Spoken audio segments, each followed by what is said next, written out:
Saludos, inversores sistemáticos. ¿Os ha pillado la recesión del mercado de capitales por sorpresa?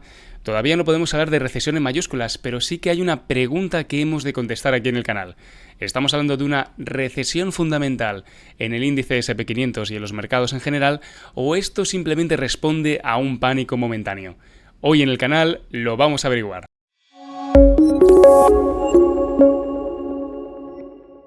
Pues veréis, a muchos nos ha pillado la subida del índice VIX, el índice que muchos le llaman el índice del miedo, que mide la volatilidad sobre las opciones del SP500, nos ha pillado por sorpresa cómo llegó recientemente, como podéis ver en la imagen, a niveles de 60 puntos.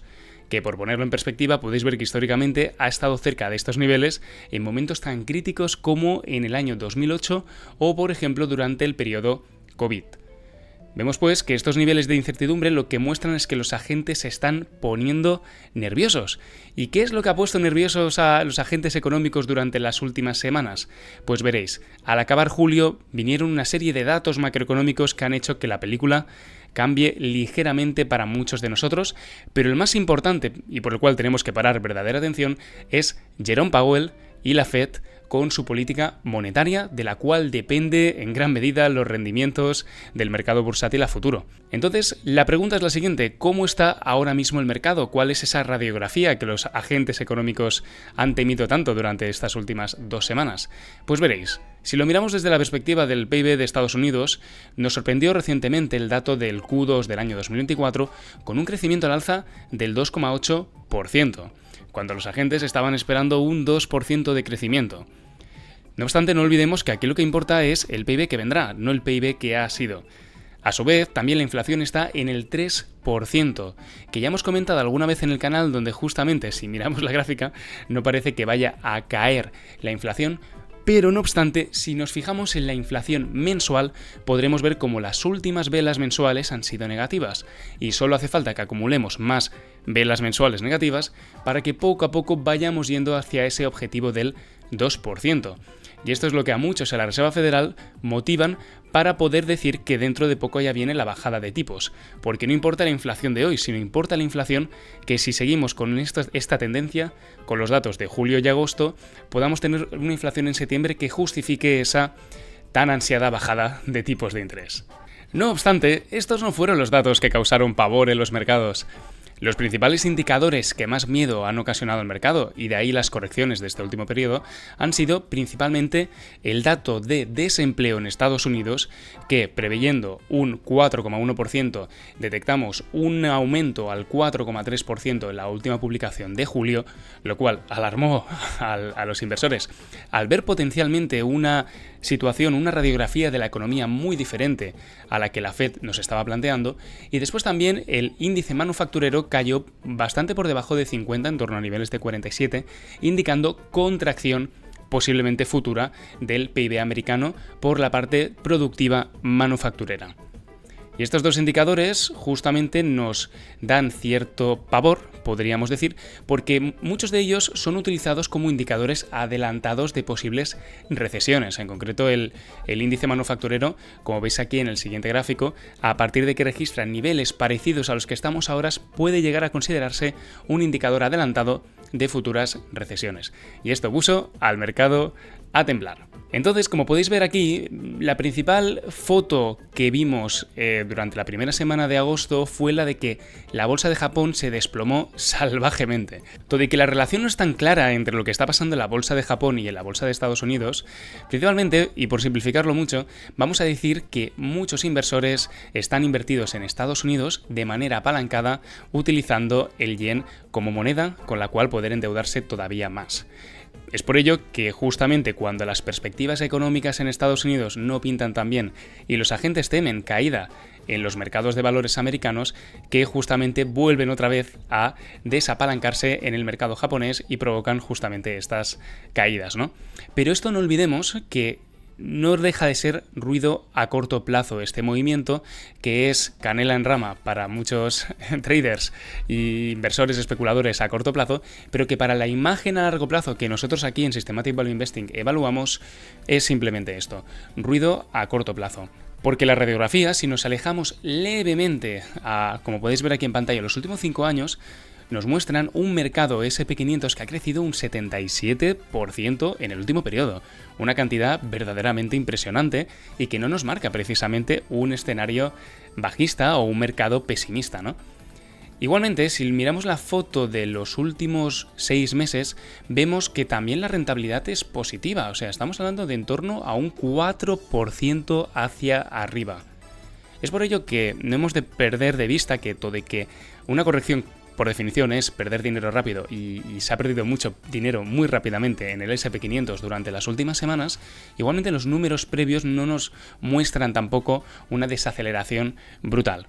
¿Podría ser el comienzo de una desaceleración? Sí, pero no olvidemos que también puede ser un momento de inicio simplemente de pánico puntual, pero que enseguida volvamos a una situación similar, que es justo lo que vamos a analizar a continuación. Porque desde octubre hasta ahora el mercado ha subido un 36% y podríamos también argumentar que este tipo de correcciones simplemente responden a ciclos en el mercado de valores donde los inversores van con el momentum y hasta que llega un momento que ese momentum es imposible seguirlo y consolidan beneficios y de ahí estas leves correcciones a corto plazo.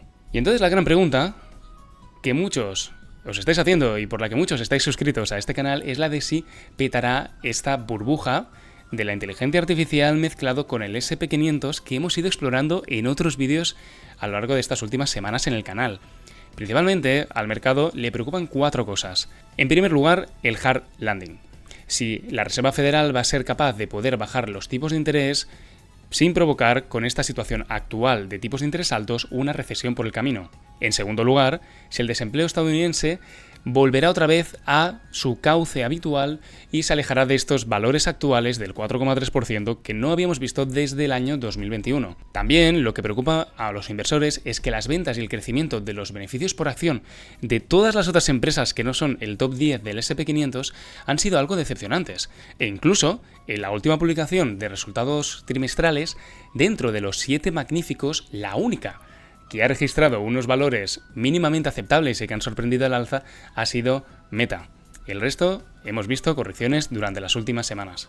Por lo que respecta a Warren Buffett, el oráculo de Omaha, muchos ya sabéis que de Warren no podemos fiarnos de lo que dice, sino que hemos de mirar exactamente qué es lo que está haciendo. Y el oráculo de Omaha recientemente ha vendido el 50% de su posición en Apple, una de las 7 magníficas de la bolsa y de las compañías que tienen más peso en el SP500.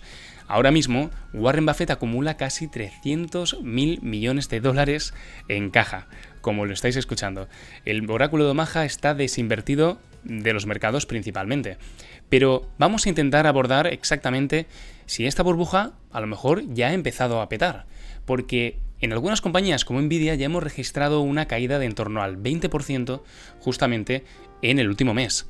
Siguiendo con esto, si bien otras potenciales burbujas que hemos discutido en el canal como Tesla ya han tenido una corrección de en torno al 50% desde máximos, lo más destacable de este último mes de julio ha sido la desinversión en empresas tecnológicas y en empresas especialmente de semiconductores para rotar a otro tipo de sectores más ligados a temas alimentarios, de salud o small caps. Aquí os he traído el ETF direccional de los semiconductores, que básicamente multiplica por 3 lo que haga el mercado de semiconductores.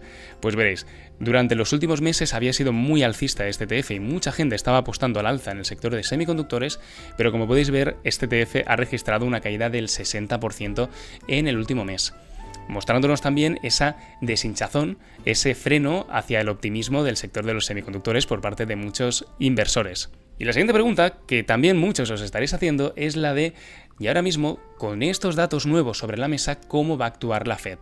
Como sabéis, la Reserva Federal tiene 2 objetivos principalmente. Uno es el de velar porque el dólar esté fuerte y no tengamos niveles de inflación tan desbaratados como los que tuvimos durante los últimos años. Pero una vez ese objetivo está cumplido, como parece ser que la Fed ya considera, la Fed desvía su atención para mirar al mercado del empleo y a la economía americana y velar porque ésta esté lo más fuerte posible. Es por ello que, como podéis ver aquí, ya se prevé que después de estos datos, la Fed acelere su ritmo de bajada de tipos de interés.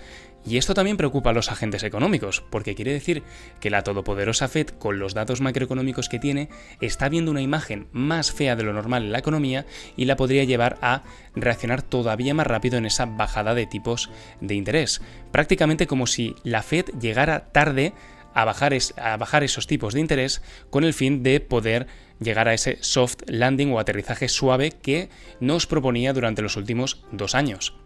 Y como veis, las probabilidades de que bajen los tipos de interés, ya no solo 25 puntos básicos, sino 50 puntos básicos en la reunión de septiembre, ahora están en el 80% de consenso. Y llegados a este punto, vosotros que estáis invertidos en acciones a largo plazo, que vuestra estrategia no depende del ruido cortoplacista como todo lo que os he mostrado hoy, sino que queréis invertir estando tranquilos y sabiendo que vuestra estrategia es ganadora, ¿qué es lo que toda esta información cortoplacista nos podría aportar a la hora de valorar a largo plazo cómo actuar con nuestra cartera? Pues veréis, desde mi manera de verlo hay 2 escenarios potenciales. El primero, el cual yo creo que es el más probable también, como ha venido pasando en los últimos años, es que la Fed recorte los tipos de interés y el mercado bursátil suba, como respuesta a esa bajada de tipos de interés.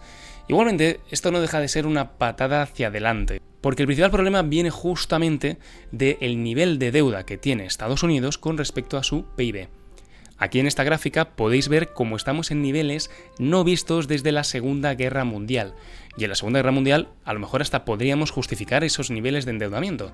Con lo cual esto viene de una política monetaria muy agresiva durante los últimos años, donde todo vale con tal de poder aumentar el gasto público y poder inyectar capital a los mercados para intentar frenar estas a veces tan necesarias recesiones. O sea, escenario 1, patada hacia adelante, bajamos tipos y los mercados se vuelven alcistas. Escenario 2, la Fed recorta tipos con el fin de estimular la economía, pero no lo consigue, crea inflación y Estados Unidos lo pasa mal porque no consigue endeudarse a unos tipos adecuados y entonces tiene que imprimir más dinero, la inflación se desborda y entonces nos dirigimos hacia esa potencial estanflación. Este es el mayor riesgo a largo plazo para nuestras carteras al que nos podemos enfrentar, riesgo el cual podría hacer que los mercados de capitales estuviesen laterales durante los siguientes 10-20 años perfectamente. Con lo cual, como veis, riesgo de estanflación y espiral inflacionista está a la orden del día y nadie nos sabe decir cuándo va a ocurrir esto. Mirad si no el vídeo de Howard Marks que publicamos recientemente donde él mismo respondía a esta pregunta, pero la realidad es que ahora mismo el gobierno de Estados Unidos está siendo muy responsable y como podéis ver, por el lado de los ingresos existe un gap, un hueco de 2 billones de dólares o 2 trillions americanos sin cubrir. Y entonces la gran pregunta, y esta es la pregunta que nadie puede contestar, es la de ¿cuándo los agentes económicos darán la espalda a la deuda de Estados Unidos? Por lo que respecta a los mercados de capitales, algunos indicadores que nos pueden arrojar luz sobre qué es lo que puede pasar en los siguientes años o el nivel actual de sobrevaloración o infravaloración del mercado, entre ellos encontramos un indicador muy famoso que es el denominado PER de Shiller, que lo que hace principalmente este indicador es coger el tamaño actual del S&P 500 y dividirlo por el promedio de los beneficios corporativos de los últimos 10 años. Como veis, históricamente este PER de Shiller ha estado en torno a niveles mínimos de 5 veces estos beneficios promedios de los últimos 10 años y llegando hasta incluso a máximos, como podemos ver en el año 2000, de 40 veces estos beneficios promedio. Actualmente estamos en unas cifras realmente peligrosas, registrando unos máximos muy importantes y esto siempre ha sido indicador a futuro de rendimientos mediocres a largo plazo. Con lo cual este indicador es muy interesante a la hora de abordar una estrategia indexada a futuro. Y es más, otro indicador, el doble de interesante, diríamos, es el que encontramos en el puro sentido común de comparar el dividendo de las acciones con lo que está pagando el bono soberano a 10 años. Y es que veréis, en los últimos años este gap que ha habido entre lo que nos están pagando las acciones y lo que nos está pagando la deuda soberana a 10 años se ha puesto en una situación tan irrisoria que no me extraña que Warren Buffett tenga prácticamente la mitad de su patrimonio en bonos al 5%, porque ahora mismo el dividend yield, el retorno que nos están dando los dividendos, se sitúa en torno al 1,4%. Y sé que ahora muchos podréis saltar y poner en los comentarios, pero David, ¿no estás teniendo en cuenta que hay recompra de acciones? Bueno, es que la cuestión con la recompra de acciones es que no nos vale para cualquier escenario. La recompra es buena cuando las acciones están baratas en el mercado. Si las empresas están cogiendo dinero para recomprar sus propias acciones de manera totalmente cara, están destruyendo valor para el accionista y no pueden ser tenidas en cuenta de la misma manera que tenemos en cuenta el dividend yield.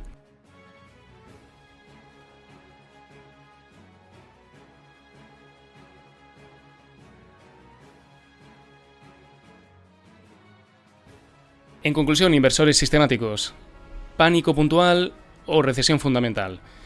Todo apunta a que estamos en un escenario más similar al del pánico puntual debido a estos datos que han sorprendido al mercado y a estos agentes apalancados que han tenido que deshacer posiciones para poder responder a sus margin calls apalancadas. No obstante, sí que es cierto que existen riesgos fundamentales en el mercado en su conjunto que nos podrían indicar la potencialidad de recesiones a futuro, ya vengan por la parte macroeconómica, como hemos visto con el gasto gubernamental, o incluso dentro de las propias valoraciones del mercado de capitales en su conjunto, que ahora está pagando dividendos realmente bajos si lo miramos con el promedio histórico. Entonces la cuestión no es tanto si va a venir la gran recesión o no, sino que vigilemos con lo que estamos comprando. Recordad que de los pocos axiomas a los cuales nos podemos abrazar en bolsa, hay uno que perdura y madura realmente bien, que es el de que la calidad a buen precio suele funcionar a largo plazo. En vez de comprar todo el índice, que sería comprarlo todo, sin mirar la calidad ni el precio, y sobre todo los precios agregados a los que estamos comprando, calidad a buen precio históricamente puede llegar a ser una mejor manera de protegernos ante este escenario que no simplemente comprar el ETF del S&P 500, el cual está muy por encima de valoraciones históricas. Y es que el mercado ahora mismo no está mirando los fundamentales, y esto es una oportunidad para nosotros, para posicionarnos en aquellas compañías en las cuales, según un argumento value de calidad a buen precio, pueden presentar una buena situación de mercado. Y ya para terminar, os recuerdo que nosotros aquí en el canal, con los suscriptores, tenemos abiertas una plataforma de manera totalmente gratuita que se llama app.svinvesting.com, en la cual podéis poner a prueba el algoritmo de valoración que utilizamos para hacer estos vídeos y también para el fondo de inversión de Systematic Value Investing US Market, para poder mirar diferentes tesis que luego podamos compartir aquí en el canal. En concreto, me he ido a la parte del Fast Valuation y he puesto el ticker GSPC.INDX y esto me ha permitido poder valorar el S&P 500 a día de hoy. Y es que veréis, considerando un crecimiento del S&P 500 del 9% y una tasa de descuento, si bien algunos me dirán que exigente, pero yo la veo necesaria, del 8%, nos estaríamos yendo en torno a una valoración actual del índice de 3.500 puntos básicos y lo que nos daría, si compramos ahora mismo a estos precios, un retorno esperado del 0,32% anual durante los próximos 5 años. Como veis, igualmente aquí ya es considerando la corrección de estos últimos días y no el máximo de 5.600 puntos que hicimos recientemente. Aquí también podéis ver el dividend yield que habíamos comentado, el agregado, que está en torno a 1,4 veces. Y otro de los proyectos que quiero que conozcáis es el del fondo de inversión del Systematic Value Investing US Markets, del cual todas las semanas os pasamos la newsletter donde os enseñamos cómo un algoritmo nutrido con los datos que podéis ver en la plataforma consigue, seleccionando 40 empresas de la bolsa americana, una correlación muy estrecha con el índice, pero consiguiendo batir al índice de manera sistemática. Aquí podréis ver los resultados de los últimos meses. Aquí en esta curva, nosotros la curva azul la comparamos con esta curva naranja que es el S&P 500 Equal Weight. Y si vamos a las diferentes posiciones, veréis justamente el argumento que os estaba diciendo antes. La mejor manera de protegernos de una recesión fundamental o de una recesión de la renta variable durante los próximos años es estando invertidos en empresas que respondan a fundamentales y a una decisión de inversión de empresas value a buen precio. Porque esto es justamente lo que el mercado está ignorando y esto es algo que incluso en mercados laterales, estar invertidos en compañías que ya simplemente por los propios flujos de cajas y por los dividendos que están pagando ya merece la pena como tesis de inversión, es una fórmula ganadora en cualquier mercado de renta variable. Y finalmente os quiero compartir aquí también la gráfica de qué es lo que ha pasado desde que empezamos esta cartera en abril del año 2023 hasta ahora. Como podéis ver, la lucha contra ese S&P 500 Market Wave, con Nvidia ocupando prácticamente el 9% del índice, ha sido bastante reñida y tengo mucha curiosidad por ver qué es lo que pasará con esta cartera en los siguientes meses cuando este S&P 500 a un PER 28 se empiece a desinflar y nosotros estemos posicionados en muy buenas acciones a un buen precio. Así que nada, me despido. Hasta el próximo vídeo.